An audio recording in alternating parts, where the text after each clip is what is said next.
ആശുപത്രി കെട്ടിടത്തിൽ നിന്ന് ചാടി മരിച്ച കണ്ണൂർ അഞ്ചരക്കണ്ടി ദന്തൽ കോളേജിലെ BDS വിദ്യാർത്ഥി നിതിൻ രാജിൻ്റെ ഒരു ശബ്ദ സന്ദേശം പുറത്തു വന്നിട്ടുണ്ട്. അധ്യാപകൻ്റെ അധിക്ഷേപത്തെക്കുറിച്ച് പരാമർശിക്കുന്ന സന്ദേശമാണ് ഇപ്പോൾ പുറത്തു വന്നത്. സഹപാഠികളുടെ മുന്നിൽ വെച്ച് നിരന്തരം അപമാനിച്ചെന്നും നിതിൻ രാജ് ഈ ശബ്ദ സന്ദേശത്തിൽ പറയുന്നു.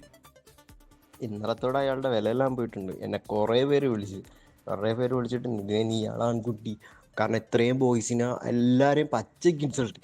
ഇന്നലെ ശരിക്കും നിങ്ങൾ തന്നെ കണ്ടില്ലേ, ഞാൻ അയാളുടെ ക്ലാസ് ശ്രദ്ധിച്ച് അയാൾ പറയുന്ന കാര്യങ്ങൾ നോക്കിക്കൊണ്ടിരിക്കുകയായിരുന്നു.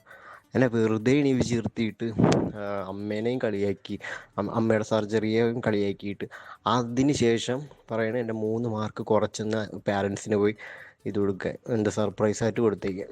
അതുപോലെ എന്താ ഇൻസൾട്ട് ഓക്കെ, ഞാൻ ക്ഷമിച്ചു, ഒരു പരിധി വരെ ക്ഷമിച്ചിരുന്നു, അങ്ങറ്റ ക്ഷമിച്ച്. നിങ്ങൾ കണ്ടിട്ടുണ്ടായിരുന്നു, ഓരോ കുട്ടികളെയും പേപ്പർ കൊടുത്ത് വായിച്ച് നടന്ന് ചെയ്യിക്കുന്നു. അത് ഓരോ സ്പെല്ലിങ്ങും പറഞ്ഞ് ഫസ്റ്റ് ആയപ്പോൾ ഞാൻ പൊട്ടിത്തെറിച്ചു. ഞാൻ പറഞ്ഞു എനിക്ക് എൻ്റെ ക്ലാസ്സിൽ ഇരിക്കാം. എന്നിട്ട് ഞാൻ അവിടെ പോയിട്ട് പറയുകയും ചെയ്തു, ക്ലാസ്സിൽ 199 പേരും തൻ്റെ അടിമയായിരിക്കും. ഞാൻ സ്റ്റാഫ് റൂമിൽ നിന്ന് ഇറങ്ങിയല്ലോ, അതിനുശേഷം എൻ്റെ അടുത്ത് പറഞ്ഞു യു ആർ ഇഡിയറ്റ് എന്ന് പറഞ്ഞു. ഞാൻ സെയിം ടു യു എന്ന് പറഞ്ഞു, മൊത്തത്തിൽ തന്നെ പറഞ്ഞു.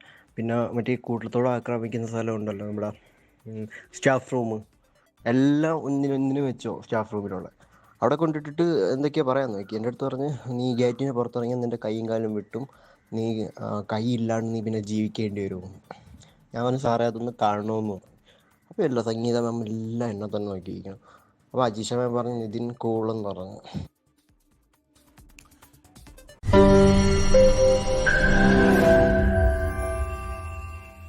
ലോകത്തെവിടെയായാലും ഏത് സമയത്തും 24 വാർത്തകളും ഓഗ്മെന്റഡ് റിയാലിറ്റി പാക്കേജുകളും എക്സ്പ്ലെയിനറുകളും വിശദമായി കാണാൻ ഞങ്ങളുടെ YouTube ചാനൽ നിങ്ങൾക്ക് സബ്സ്ക്രൈബ് ചെയ്യാം.